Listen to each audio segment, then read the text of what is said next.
Hi, I'm Martin Hamilton. I'm the head of Plant, Garden, and Landscape Programs here at the Oak Spring Garden Foundation.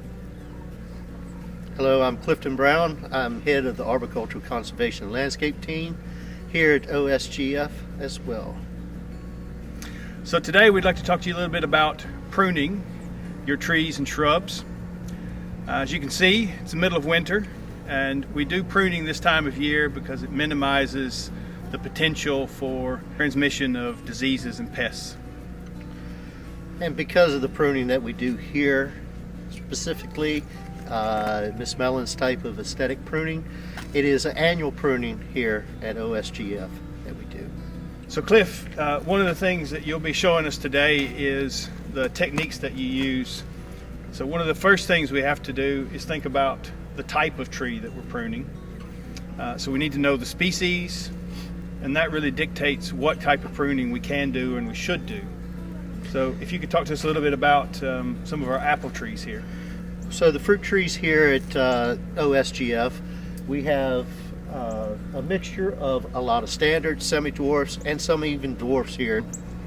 Pruning wise, we do a lot of the hitting back. I typically call it 2-3 bud pruning. We're always looking, first of all, and assessing the fruit tree with what's problematic as far as crossing branches, upright branches, unruling type branches, and of course fire blight and funguses that might need to be removed.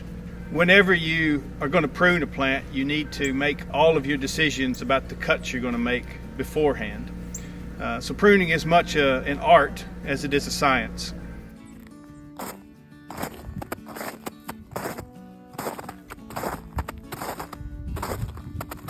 So we have three types of pruning cuts. We have what we call a reduction cut, or known as a drop crotch cut, where you actually are coming down and you're actually making a cut at a lateral. And with that cut, I've chosen to allow this branch to come out by reducing the crown in the reduction cut. You also have what is known as a hitting cut. In this case, I'm wanting to cut this up 2 buds, so this is a hitting cut. Here's the second bud. So when making this cut, I chose that, leaving the bud on the upper side, so this will be pushed out with new growth coming out this way. And then we have the removal cut.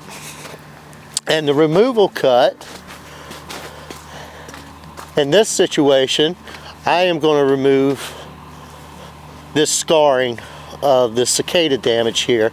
So I am taking it all the way back to the trunk or the main lead of the area, and I'm cutting there with a little bit of a collar cut for healing purposes.